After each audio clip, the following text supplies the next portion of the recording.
Oasis. Practical Wisdom with Scott Allen. Hello, I am Scott Allen, and thanks to my daughter Kate for developing the intro to the Practical Wisdom for Leaders podcast, where we offer a smart, fast-paced discussion on all things leadership. My guests help us explore timely topics and incorporate practical tips to help you make a difference in how you lead and live. If you haven't done so, please click subscribe so you automatically, seamlessly stay in the know when we publish new episodes.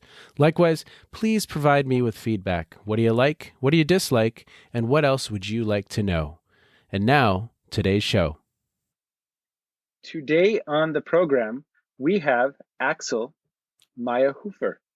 And Axel is actually a colleague of mine. We actually did our Ph.Ds at the same institution, Antioch University. And he brings, I was just saying to him before we started recording today, he brings this really, really incredible perspective that I don't think a lot of people have, which is this gentleman has a Ph.D. in leadership, but he's also the CEO of an organization. He's leading. He's actively doing so every day. So I think the conversation today is going to be a really fun conversation because we're going to have the opportunity to explore this intersection between theory and practice and see what that looks like in real life. So Axel, thank you for being with us, and maybe tell our listeners a little bit about you, sir. Yeah, hi Scott, and thanks for having me. A little bit about me. I always start out by saying the accent that you're probably detecting is from Germany. I tried for a while to get rid of it, never really got, so it's still there. It's probably always going to be there. Have been living in the US now for 25 years, and as you said, did my PhD at Antioch University. I originally came over to the US with the military. I was an aviator in the German Air Force and then had the really amazing privilege to be allowed to exchange with a US Air Force officer, basically take on his job as an assistant director of operations for a fighter wing. He took on my job as the assistant director for a flight school. And for a couple of years, we basically did each other's job. And then I got into program management because the governments wanted to build a big flight training center in New Mexico. And so this whole thing became much longer than I ever anticipated. And we got used to nice weather. My daughter went to school in the US and everything. And so then we were looking, is there a way to actually stay instead of keeping this within the military frame? And maybe as a little side note, in fighter aviation, your body can only allow you to do this for so long. So I was getting to the point where that was coming to an end, and the question was, and I'm always joking, they call that in the Air Force, do you want to fly a desk or do you want to get out? Now, the joke on that is, for one, I decided I wanted to get out because I had that delusional idea that I wouldn't want to fly a desk. And for the last almost 20 years, 15 years now, I've been flying a desk basically, right?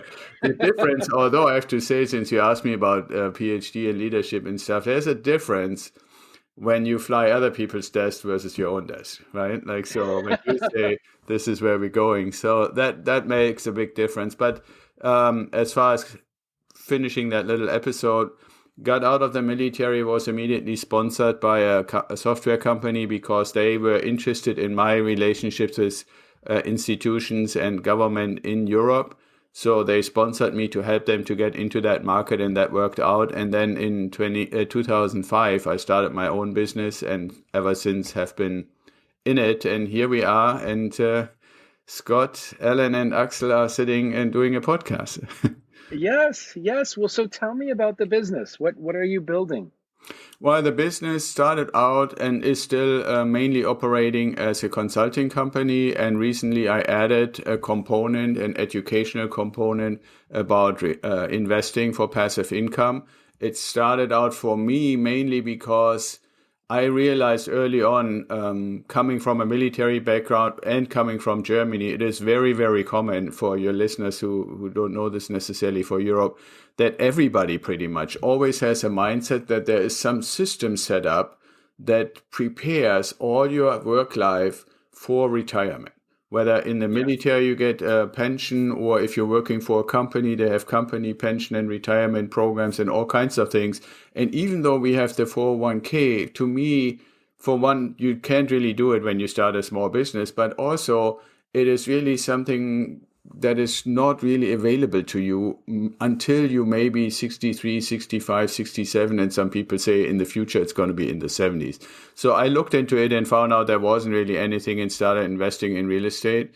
And as I kept progressing in this to really build a passive income, and I saw and listened to a couple of your shows, somebody was talking about their leadership legacy as a CEO. For me, there's also a legacy in the context of how do I provide for the rest of my life for my family, and ultimately hand in turn over what we built to my daughter. And so that became important. And this second branch in the business is basically by the urging of a lot of friends to have something official where I help other people build passive income through real estate investing. Oh, that's wonderful. That's wonderful. Multifaceted here, Axel, from a fighter pilot to an investment, a real estate titan, we'll call you, sir. Oh, yeah, that's too much. That's to too an much. educator, to an educator. I love it. I absolutely love it. Well, what's exciting for me to learn about is, again, there's very few people probably in the globe that have a PhD in leadership and are actively leading an organization. And so as you reflect on that reality, are there some things that stand out for you? What are some of the gaps potentially in the theory? Where has the theory helped you? I'm really interested in knowing a little bit more about your perspectives from that vantage point.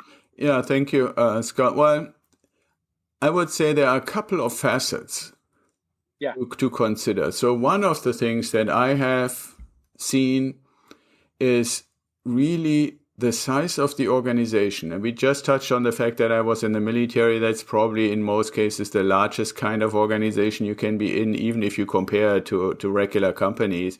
But I have still and had the pleasure to work for really large companies in a consultative role, like Bayer, Roche, Genentech, Ball Corporation, Eaton. Those are really, really large, like up to 100,000 people, engineering firms and stuff. Some of the better known names, some in the San Francisco Bay Area. And then in comparison to that, we have also clients that are much, much smaller, sometimes even still in a startup role. And then my own company is a 15-year startup, so to speak.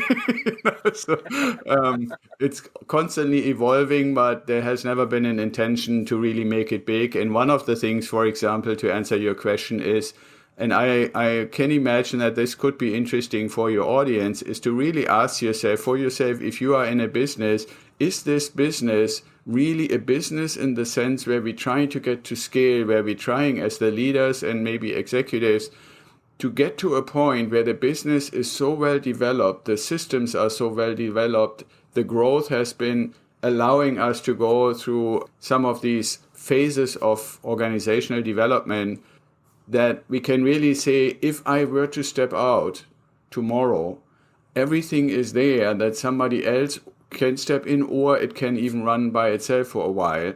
And that would be for me now, after a while, the definition of a business. And in comparison, and I think there are way more out there than anybody is willing to accept, is a practice. Yeah. And so I would actually, when people ask me and don't have the background like you, or don't necessarily have been dabbling in this for a while, but for those that are a little bit more informed, where you don't have to go into lengthy explanations, I always say what I really have, even though on legal grounds and otherwise it is a business, tax-wise and so forth. But in reality, the way it's operating is really a practice, right? And the difference being, in a nutshell, I have tried, by the way, really hard to get clients to accept, to say, hey, I know Scott, and Scott is an awesome guy, and he has a PhD, and he knows everything better than me, and he's younger than me, and he looks better than me. You should actually allow me to put him in this project.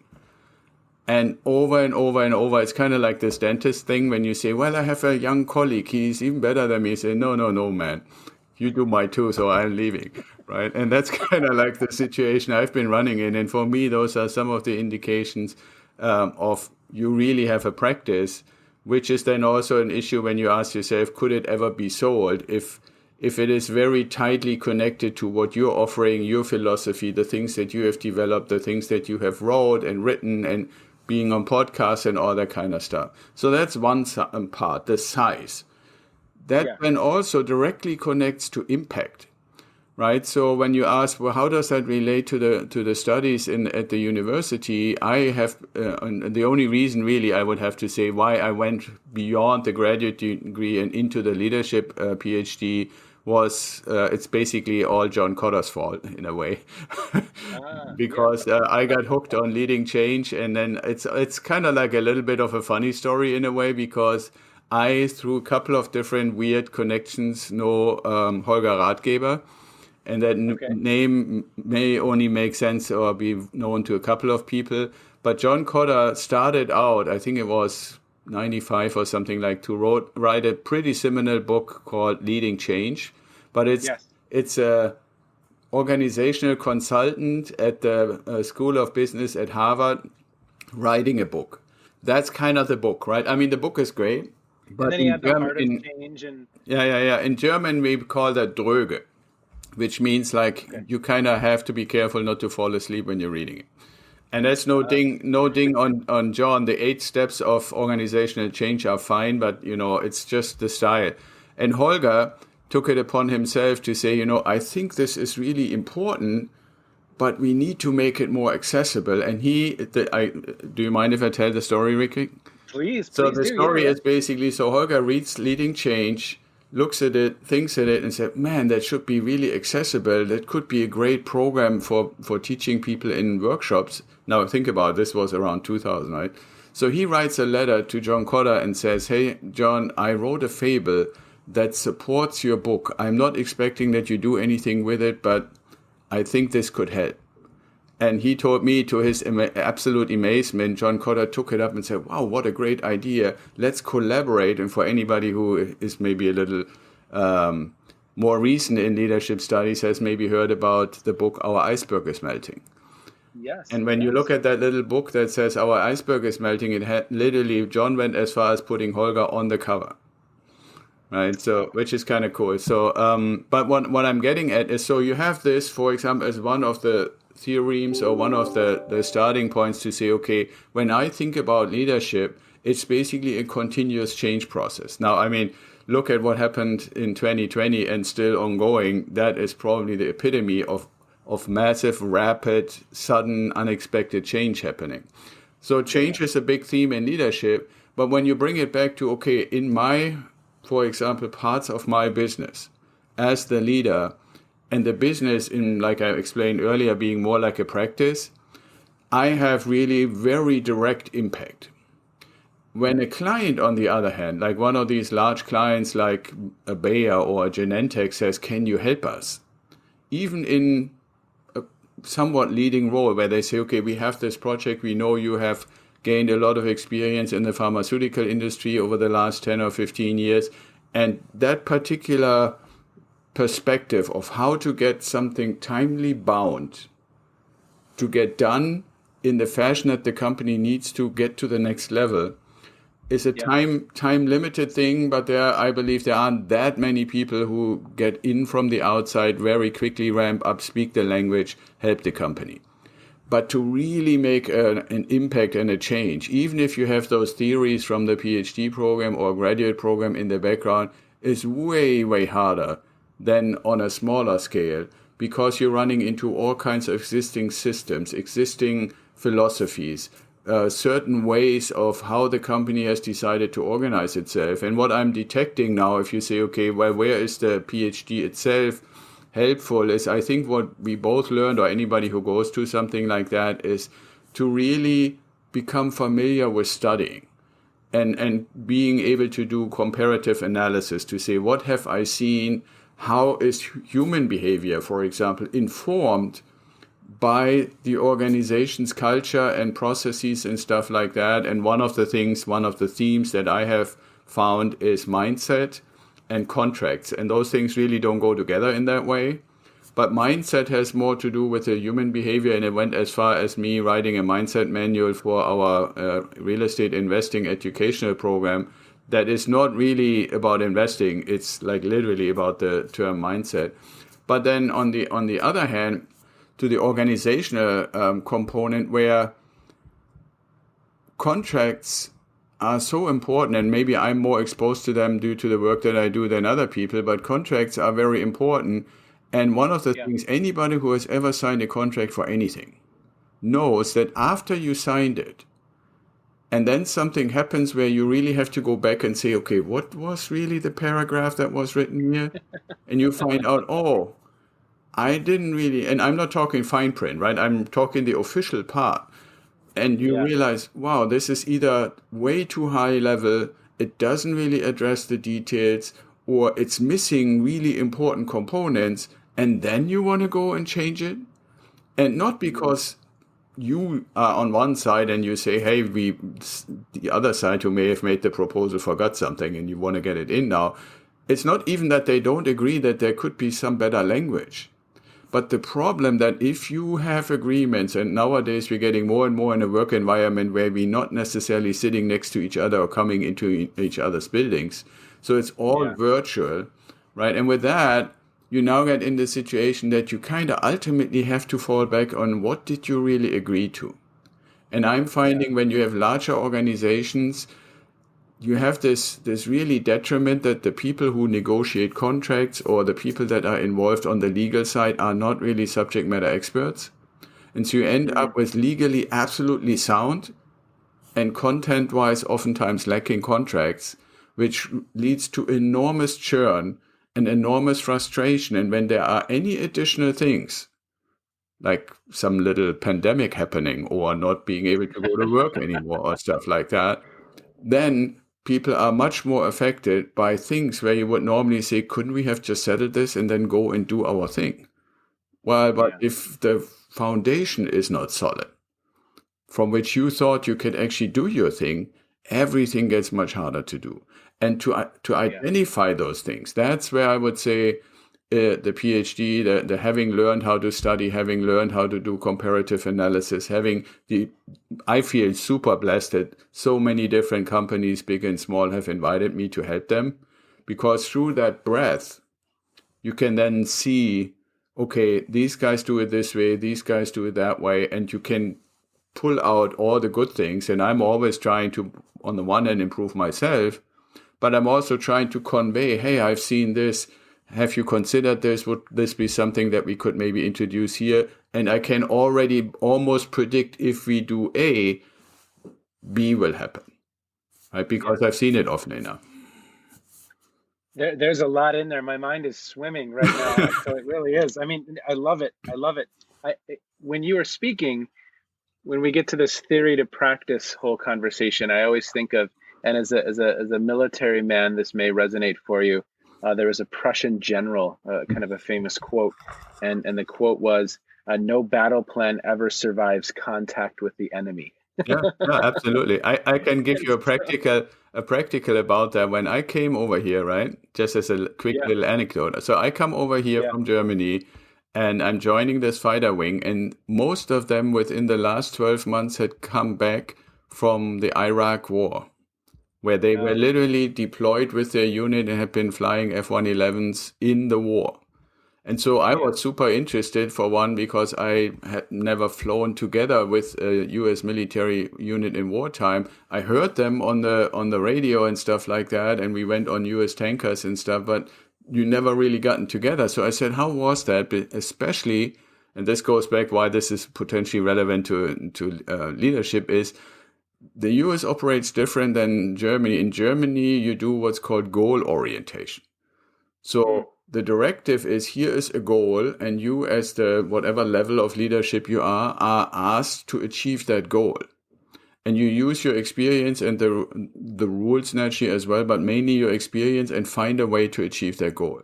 In the US system, it's what it's called command and control. So there's literally bookshelves and bookshelves full of binders of describing every eventuality that could happen. And I was always fascinated, how do you do this in combat where what you just said applies, right? The best plan is basically obsolete the day or the minute the first bullet is shot. And it literally, when you said that, it immediately came back to my mind that the guys at the bar in the squadron, right, they said, oh, the books went out the way when we landed. Most of them we didn't even take along, you know. So that doesn't mean that they just flew all over the place and did whatever they wanted to, but it was completely impractical to try to remember what rule under which condition is the right one to apply, because by the time that you figure that out, even if you're super smart, keep in mind, in this kind of flying, you're moving 10 miles a minute. Yeah. Right? So if you're living away from anywhere, if you just imagine this for a second, right? How far is something 10 miles away? Imagine you're there in 1 minute, 60 seconds, right? So if stuff works and moves that fast, there's no way that you can, in your mind, go through an encyclopedia of regulations to figure out what to do. You can do a lot of things with training, but what I'm getting at is, right, the books literally flew out the window, right? Yeah, well, exactly. But I think that you said a few things that really stand out for me. I think that training and that scenario planning prepares the mind. And in some ways, it teaches the individual how to study, how to read a situation. I think in the military, it's called the OODA loop, but it teaches you how, and some foundations. And there's a, like I said, a foundation that's there, that exists. But just like in business, as soon as we make contact, as soon as our strategy makes contact with the outside world and COVID occurs, or digital disruption is all around us, or any number of other factors, as you know, that have impacted real estate in recent years, it's your experience, it's that foundation, but then also your experience like you were speaking of. Yeah, the one thing I would like to add on that, I totally agree with you, Scott. The part is you really want to be very cognizant, what are you training? If you're training the ability to recall things that are written down somewhere and you have so much internalized them that you have them available very quickly, that's one thing to train. The other thing which I have become more fond of training is train yourself to be able to analyze a situation really quickly. And then between what you know from learning this stuff that's in the books and combining it with your experience, come up with a doable solution that has the best merit of success. And that's a little bit of a different kind of training than purely focusing on this, can I recall what is the right thing to do because it's written somewhere? Well, it makes me think of I'm excited. I think probably my 50th episode, I'm going to have these two authors, Snowden and Boone, on. And they wrote an article in Harvard Business Review. And it's a really powerful article. It's about decision making and leadership, but they start to unpack, well, if we're making decisions and it's a simple problem versus a complicated problem versus a complex problem versus a chaotic problem, well, there's a lot of different skills that are involved. And I love how they're thinking about that, because you're exactly right. I mean, it is so critical. What you're training is important. And I think leadership still, we struggle with that sometimes. I don't know that we have those levels of leader development that are required, so that we're training people at these different levels to be thinking that way. Yeah. And I loved what you said about mindset, because Carol Dweck, her work has been foundational in how I parent, how I teach, how I even, really conduct my life. Would you talk a little bit more about mindset and how that informs your work? Yeah, I love Carol's work, and I always try to be in growth mindset, like she describes it with the different brains, left and right side and stuff like that. Yeah. I actually adopted for the mindset manual, and if anybody wants to have it, it's at ideawealthgoer.com, and you can just download it there for free. But what we looked in at that when I wrote that was to say, okay, what is common? What have I experienced oftentimes? And yes, it's a little bit tilted to this investing side, but it's just as true in a lot of my projects. Is you find people, if I had to categorize and only had two choices like Carol did, I would say you have people in a victim mindset and you have people in a creative or creator mindset.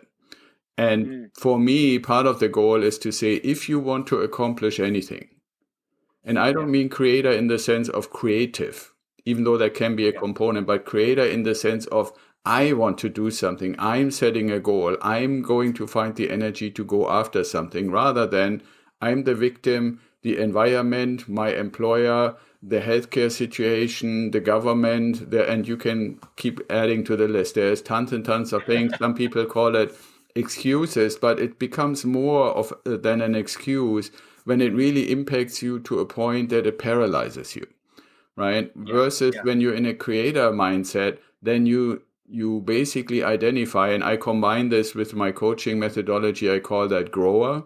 It comes from John Whitmore's original and very famous in business coaching grow model. And just for your audience, real quick, the reason that I expanded on it is because grow itself, and I'm not saying it as an excuse, it's a great model, I'm totally behind it, but grow is really only good for the very first session. Because if you think about it, it stands for you're setting your goals, you're looking at what's your current reality, then you're looking at obstacles and opportunities, and then you decide what actions will I take.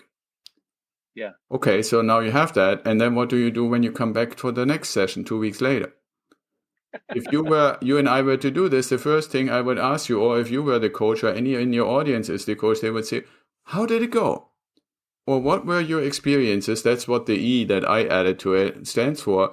Let's talk about the experiences from the actions that you said you would take, right? And sometimes I never knew how much this time it would take this time, so I'm embarrassed that I didn't take as much action as I thought I would. Well, let's talk about that.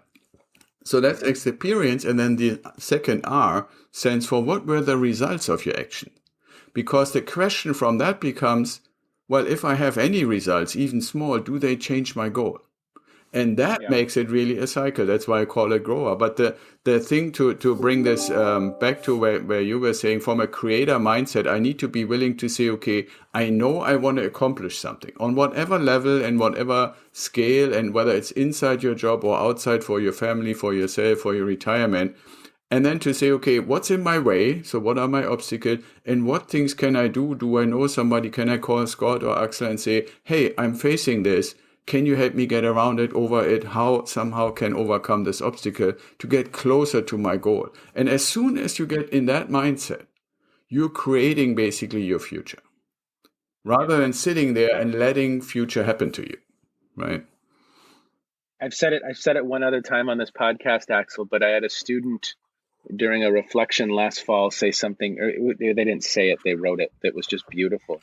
But we were exploring Elon Musk, and we were exploring Elon Musk's different adventures, right? I mean, he has so many different things going on. But the student wrote this, and it has just always stuck with me. It was one of those moments. But he said that in relation to our getting to Mars, he said Elon Musk has a mindset that a solution exists. So we might not have it yet. We might not know what it is, but it exists. It can be done. And when you have that mindset, it completely reframes what could be.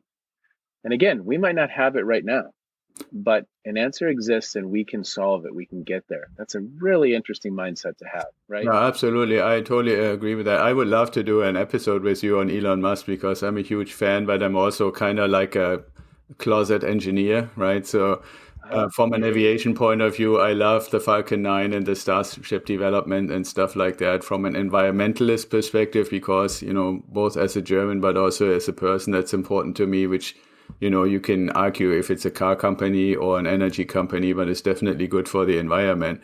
And other things that have been done. For me, I would put more maybe a little bit of an academic view on it, if you connect it back to our leadership studies. And that is one of the fundamental things that he is preaching.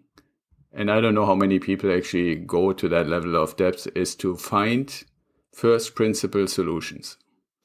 Right. And so to what you said and what your student said, I would add, it's not just the belief that there is a solution out there. I would think there's also a strong conviction that the combination of first principles that is possible, or the different combinations that are possible, haven't been tried.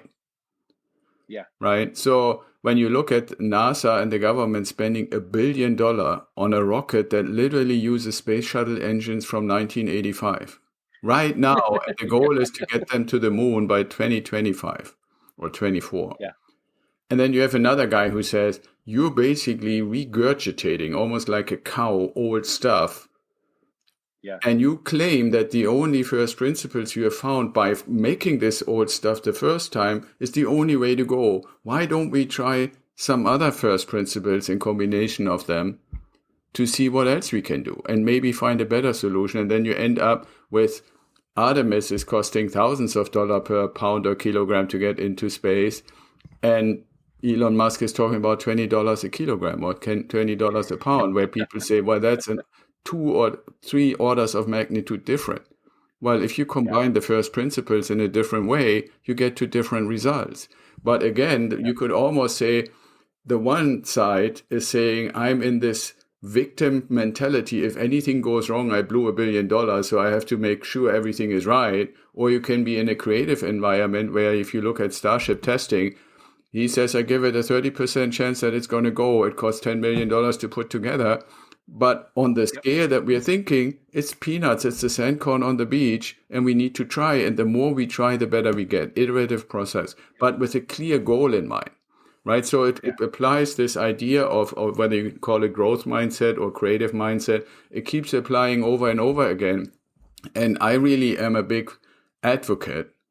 And I hope that maybe some of the energy that I can bring across in an audio thing, I'm really trying to be an advocate for people to say, man, just don't be afraid. Give yourself a goal. Take some examples of people that are doing it already, either on a large scale, on a small scale, but make it personal to yourself and then go after it. And if you feel that you need re-encouragement, then get somebody like Scott or myself who can be your coach, your mentor, your cheerleader, your guide, whatever you call it. But somebody who says, hey, if you're down, I'm here for you. Let's talk about it and let's get going again. Well, what else have you been thinking about recently, lately? It could be observations having to do with leadership, but it could be something else that's on the front burner for you right now. Well, I mean, this is very off topic and normally not something that I like to talk about. But one thing that I found, especially when you're in kind of like a leadership or CEO and executive position, is I think it's really important to always trying to be kind of ahead of the game, right?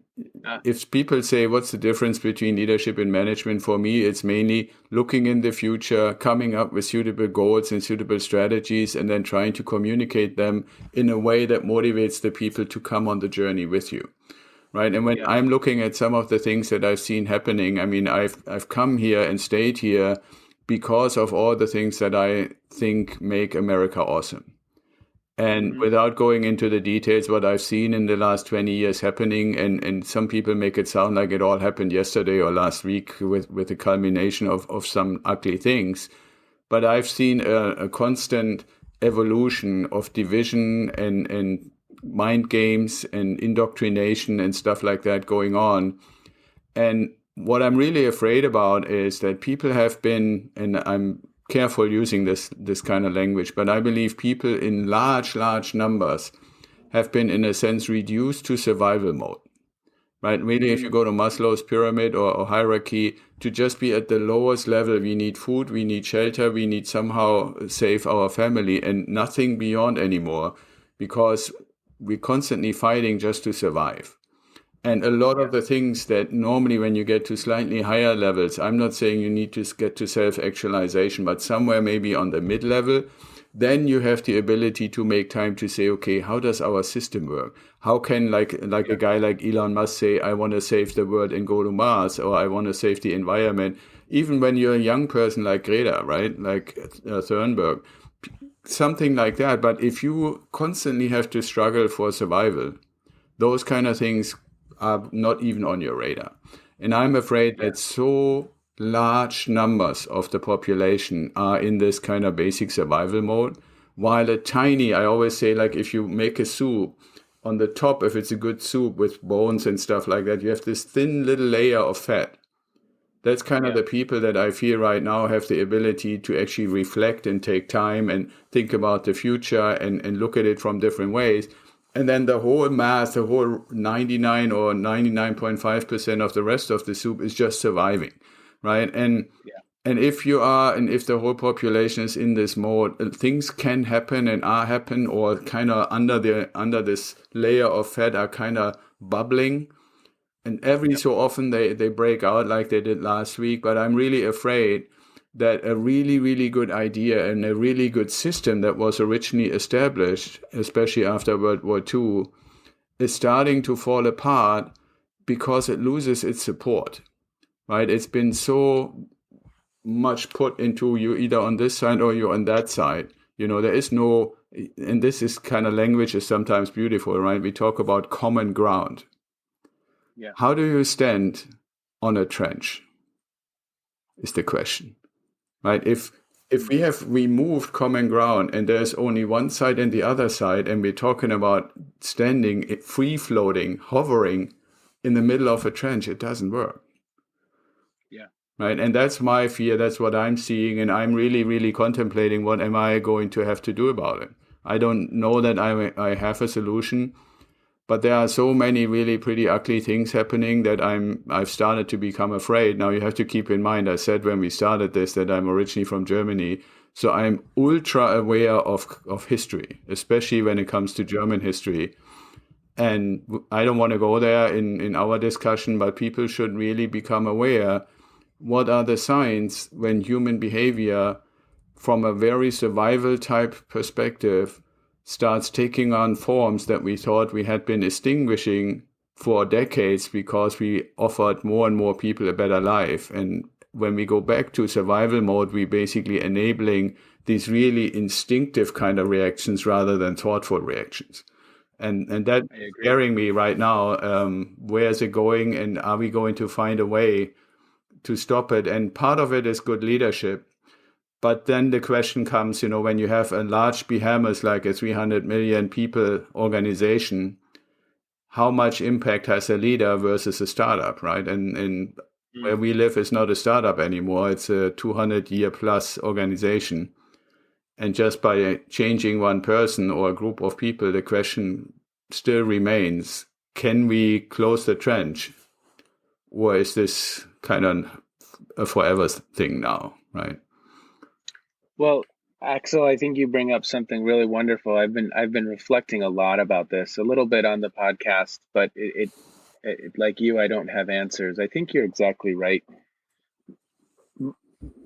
For me, I kind of don't care about Republican or Democrat.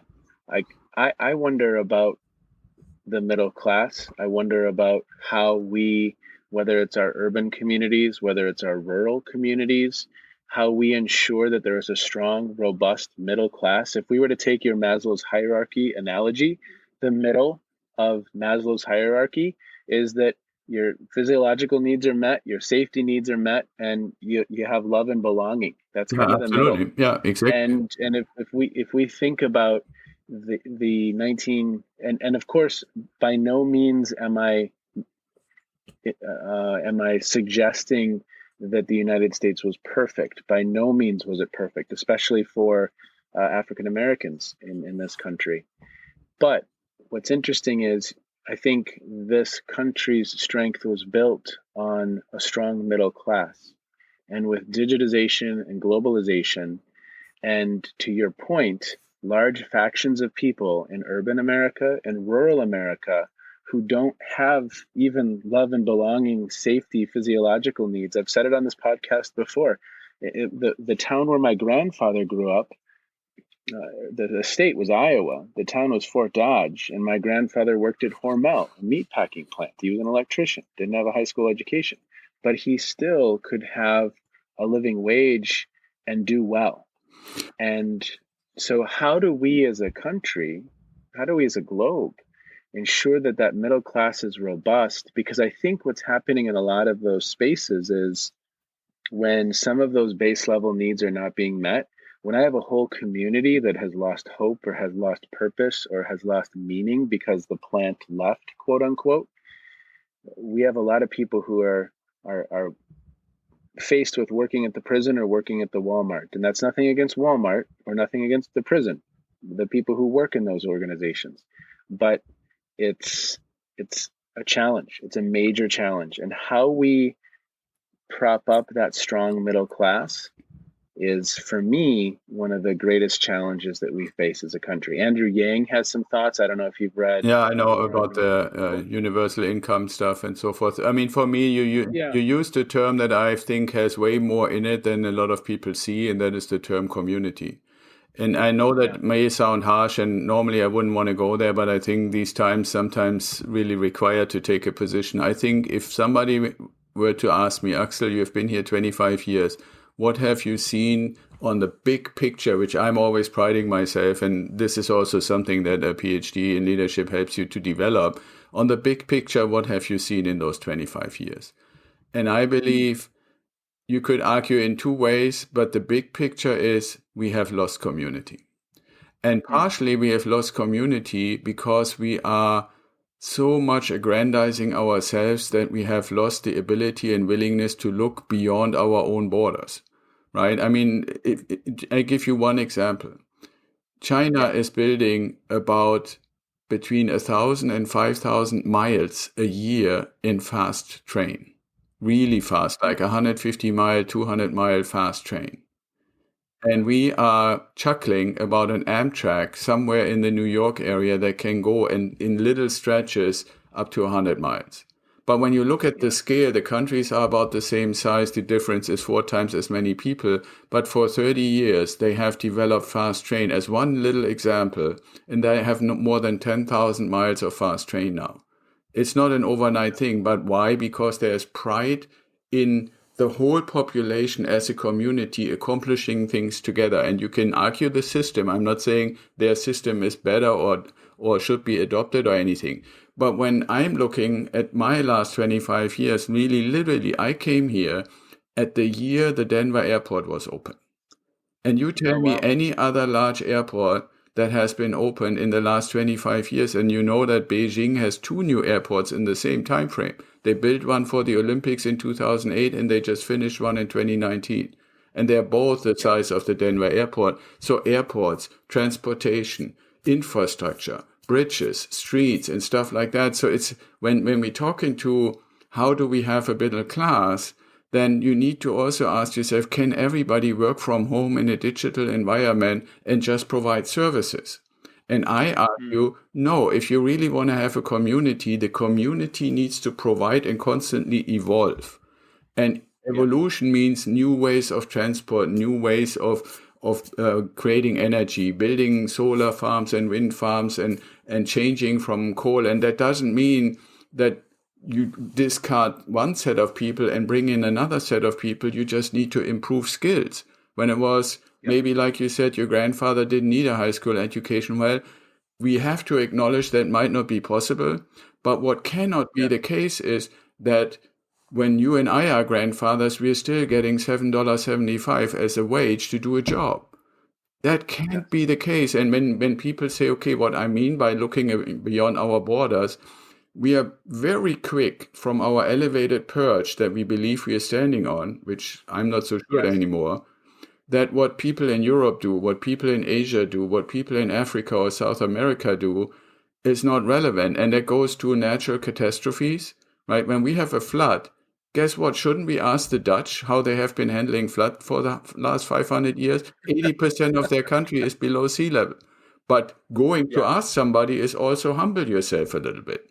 Right. And when you're constantly being fed the diet that you are somewhere on the city on the hill with a picket fence and you're something the superior nation and stuff like that, then this willingness to say, well, maybe there are other people who can teach us something where we don't have to go through the learning curve. Every time any person is exposed to something new, personally, we are immediately willing to say, oh, yeah, there's a learning curve until I get to some level of mastery.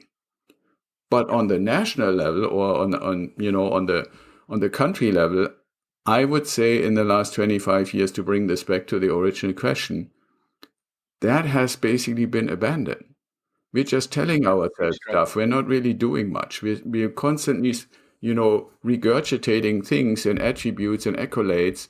But when you really say, give me an example, something that is really a good example where from, let's say, 1995, we really made massive progress. And what people throw up is always, okay, we came up with Google and stuff like that and all these digital things. And that's true. But that's not all you can't eat Google or Yahoo or LinkedIn or social media or anything like that.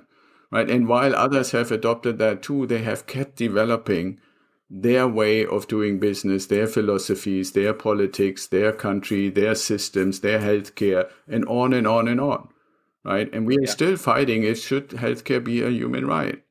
And I agree with you, Andrew Yang. I'm not sure if I go as far as universal income, but I can say even in Germany, they came up with a version of that by saying, okay, when you retire, there should be a minimum universal support financially, right? Because if you go by a system that only pays you based on how much you put in, like Social Security, well, if for whatever circumstances you couldn't put in a lot, and last year, 2020, is probably one of the years where a lot of people couldn't put in a lot, why would you get punished 20 years later when you retire?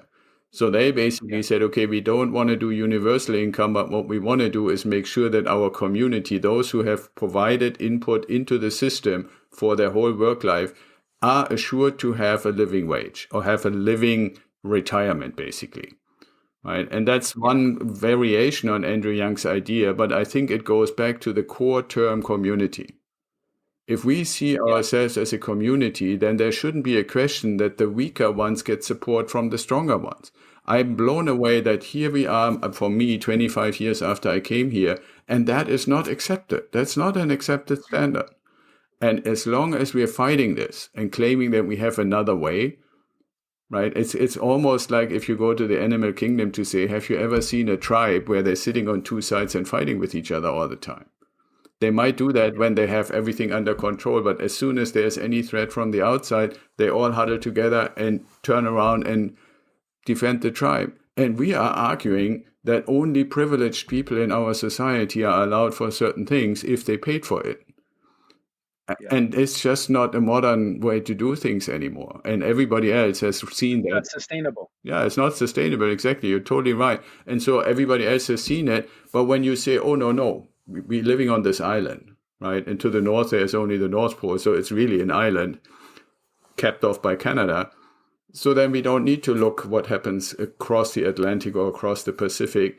Or we look at it only from a military perspective to say there are all the evildoers who want something from us and we need to be armed to the teeth, 760 billion a year, every year, year after year, right? And if you ask yourself if we were, and I'm saying this as a retired military officer at a pretty good rank level, I don't think any country needs to spend $700+ billion a year to perceived and to prepare for perceived enemies, when we have the situation internally that we see in every walk of life, right?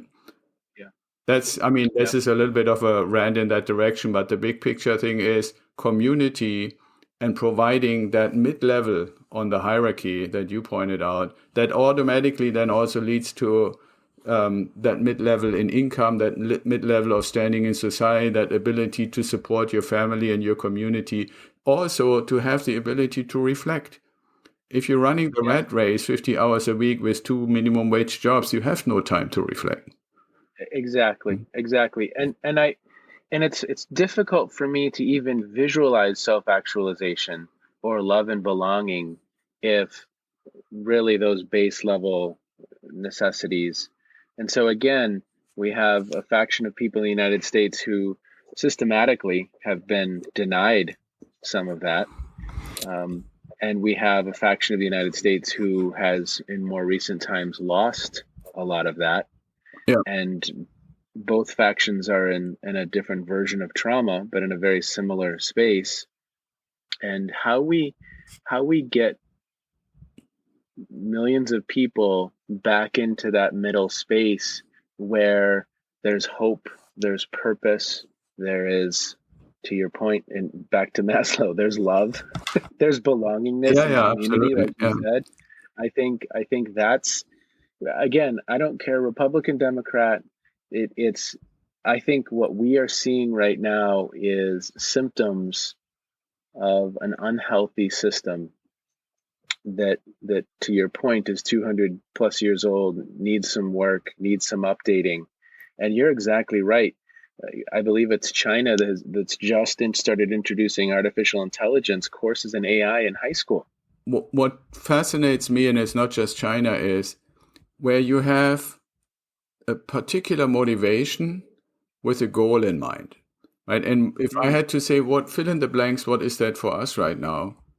It's individualism, Yeah. and the goal is profit motive. How can I maximize my profit as an individual? And some people are awesome at it, and they go totally to the moon, Elon being one of them, or Jeff Bezos and people like that. But the vast majority cannot, in my view, flourish with purely a profit motive. There are many, many other things. And when you go to these things like self-actualization or love or security and stuff, it has nothing to do with profit. It has nothing to do with financials. It has a lot to do with reflection, but you can't do that if you're struggling every day to make a little more profit. And it starts with something like, why does every company that is publicly listed have to report advancement every 90 days? Any person in Asia looks at us and says, are you nuts? Are you seriously telling me that a company that's in business for 5, 10, 15, 20 years, and the biggest ones are about, like Microsoft is now at 30, and every 90 days they actually fooled you to believe that they made a progress? Yeah. I mean, think about your own life. Who is actually able to say every 90 days I can report out how much better I got? I mean, that's kind of like how, and we ask people, not just companies, we now ask individuals. Tell me how much better you have gotten. And at some point, you just wear people out, literally. And then they shut down. And we're now at the thing to say it's easier to just basically join a cult, left or right, and just do that if I'm asked for something. And the rest of the thing, I'm just trying to survive. Yeah. Well, as I'm thinking out loud now, as I kind of reflect on the conversation, because we need to wind down. We've been going for 50 I'm sorry. Don't be sorry. I love it. It's been wonderful. But at least a few things that come to mind for me are, do we as a country, do we have some shared understanding of some norms? Do we have a community and a sense of community where there is concern for all and ensuring that all are at a certain level and have some of their base level needs met? And do we have purpose? And do we have vision? And do we have an exciting future ahead? Are we hungry? Are we innovating? Are we creating? And is there, again, think about what it feels like to work in SpaceX right now. Just people facilitating interstellar travel? Sure. Yeah, let's go. I mean, it's life-giving, just even what they're trying to accomplish. Yeah, absolutely. I totally agree with you. The one thing, the term that when I reflect about this and what you just said and what we discussed, the real, for me, most important term is accountability, right? I mean, we just went through this election cycle, and I originally told myself I'm not going to listen into much. I listened like maybe 2% of what I used to do. Sure. But if we keep doing on every level, whether it's state level, governorships, senators, Congress people, all the way up to the top, if you listen to just a few of those things, and I'm always saying lately, can I please get permission to hold you accountable for the things that you're saying? If you just imagine, I go through the last few election cycles, listen to some of the things on YouTube and say, if you were the accountability czar of the United States and you had permission every time, you could say, I give you like the famous 90 days to show that you at least took the first step to do any of those things that you said you promised you would do. Because the thing is, whether it's Tesla or SpaceX or General Motors or Google or stuff, like the people working there in any company actually, they are constantly held accountable to do what they promised their boss, their manager, their supervisor to do. Yeah. And the people that we say, because we don't all have individually time to run the whole country, so we pick people on all kinds of different levels to do the job for us. Zero accountability. Every year is for 25 years I've been living here. I've listened to all the things that are going to happen from every single person. It gets more poetic the higher the position, right? But when you say, freaking, where is the accountability? And as long as we don't do that, I really predict that if we let people be elected, and to me, right, like you have a 12% approval rating for Congress and an 80% re-election for the incumbent. To me, if I would really be brutal, and I think you want to cut this out, only idiots do this. To say, I hate what they do, but I re-elect them because I don't want to reflect who I'm actually talking about. 80% Can I keep that in, incumbent please? re-election rate. It's just, Can I keep that in, Axel? Are you comfortable with me you keeping can that keep in? it in. I'm just saying that's accountability. If you know, I mean, we're all joking about Einstein, right? Like, but what we're doing is insanity. We keep doing the same mistake over and over and over again and expect different results. We're being told every 4 years promises and statements. Nobody is holding people to account. And then we're surprised 4 years later. Oh, they're saying the same thing. Obviously, they didn't get the shit done that they promised last time. And over and over and over and over again. And that's the problem in my view. I mean, you cannot have a vision. Like any company, you're a leadership aficionado. We always say you have to have goals, you have to have strategies, you have to have a vision. Well, how is it that we can't have a vision where we really can all unite behind, close the trench and move forward? Kennedy said we need to be on the moon in less than 10 years from now. Right now, you would probably have a divided country to say, is Elon Musk sane or is he nuts? Yeah. Right. That's just one example. And you can go to all kinds of other people that have visions. Right. Look at how much we're vilifying Jeff Bezos for his money. Nobody praises him for having this awesome vision to take a little thing like a book store and make Amazon out of it. Yeah. Right. I mean, that's the other thing. And I know we need to close here, but one thing that actually fascinated me to come to the United States was to have the opportunity to have an idea and run with it and really do something with it and have a pretty good chance to be successful. And that idea part, that creative part, is being basically sacrificed at the altar of profit. And if somebody is ultimately successful and profitable, we basically vilify them. We counting them. We're sending letters and emails and tweets to Elon Musk and Jeff Bezos to say, you have so many billions. Here are all the social things you should do. Instead of being accountable to say, I must have elected the wrong person because it's not Elon Musk or Jeff Bezos' job to do the social things. That's what the politicians we elected for have been elected. And over and over and over, they don't deliver. They only tell us every 4 years what they want to do, but they never deliver. And now we turn around and say, let me tweet to Elon. It's not his job, right? But if we don't hold ourselves and the people we elect on our behalf accountable, we can't expect different results. Well, it makes me think of the quote, every system's perfectly designed for the results that it achieves. Exactly. And our system has some results right now that are not healthy. It's as if we're running Microsoft DOS, and that's, there's some fundamentals there. But I mean, a system has its time too, right? Like when the Microsoft DOS is not just an evolution in technology, it also had its time.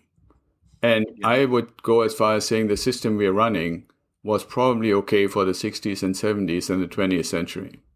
It's not okay in the 21st century. And what does that look like now? You're exactly right. And I think that's where we pause, as to leave listeners with that reflection. Our system right now is yielding some results that are unhealthy. There's a lack of accountability. There's a lack of purpose and direction in many of our communities. There's a lack of ensuring that individuals have some basic rights that ensure that they are in the middle, at least, of Maslow's hierarchy. And when that occurs, we get to some things that we've experienced in recent years and recent decades in many ways. When we don't address some of the core challenges that our country has faced for hundreds of years in the treatment of certain populations of people, it's a toxic soup, right? Yeah, absolutely. I would like to put a little bit more positive spin on it and say, I believe very strongly that there's enormous creativity, ideas, and ability in the population. But it can't come out when you have to fight for survival all day long. So what we should all kind of try to do our part is to enable more people, and that's what I try to do with my business, enable the team members on my team to have the ability to reflect, to be well paid so that they don't have to struggle, that they don't have to take on another role or another job and spend more time with somebody else and not have ever any time to reflect. Because when people have the ability to reflect at that mid-level that you mentioned, those creative juices and creative ideas can come out, and they might come out initially just for them. And then they come for them and their friends. And then they make a business, and the business can thrive and can bring other people in and can get us maybe like Elon to Mars. But we got to get those creative juices moving, and we can get them moving when we all on our level, the level that we can actually impact and influence, when on our level we try to do the right things to enable people to have that opportunity to reflect and be creative. Yeah. And I think it's a fascinating conversation. It really is. And I really appreciate your time today. I appreciate the conversation, Axel. I'm wondering, I have one final question for you. Is there anything you've read or listened to or been streaming that has stood out for you in recent months? Well, it's now getting a little dated. As at some point early in the pandemic times last year, I read a book by John Sofori called The Wealthy Gardener. Now, it has a little bit to do with investing, but John wrote the book for his son to understand how do you lead a life that is supportive, that has this idea of gardening and growing something and creating something and involving people, and it can have a business component too. And I really find John did a wonderful job at putting a lot of like really valuable lessons in, right? In my investing community, a lot of people say Robert Kiyosaki's Rich Dad Poor Dad is a seminal book, and it definitely is, but it also has a little bit of age to it now. John probably in that same space to say, okay, how do I lead a life that leads to whatever your definition of a successful journey would be? I would recommend for people to take a look at that. I love it. Axel, this may be the longest podcast ever. I really appreciate the conversation because it's such an important conversation, and I love having your perspective. And so thank you, sir. Thank you for the work you do. Yeah, absolutely. I hope it gave a little bit of perspective of how can you take a PhD and do something with it. I'm going to call you the reflective practitioner Okay. because that's what you are. All right, great. Okay. Thank you. Sean. Okay. Take care. Be well. All right. Thank you so much. As a listener, you deserve a gold star. You made it through a pretty heavy conversation at times, a lengthy conversation at times, but there's so much in there that is so incredibly valuable. I think what I'm going to walk away with is this conversation around first principles thinking, starting with possibilities, defining and exploring a completely new path, creating a new recipe, and, looking into the future and looking at future needs. We identified a number of challenges. What type of thinking, that first principles thinking, can help us chart new territory? I also loved how Axel discussed this notion of a creator mindset. And I would bet if he were here with me while reflecting now, I think that the creator mindset and first principles thinking are very, very close cousins. That's the practical wisdom for me. Thank you, everybody. Have a wonderful day wherever you are in the world, and be well. You have been listening to the Practical Wisdom for Leaders podcast. If you liked what you heard, please share it with others and let them know what we're up to. And one last quick reminder to click subscribe so you know when we publish new episodes. And of course, we'd love to hear your feedback.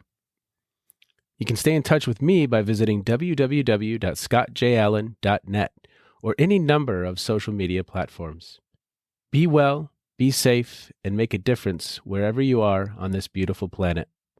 And now, here's Kate's twin sister, Emily, with the outro.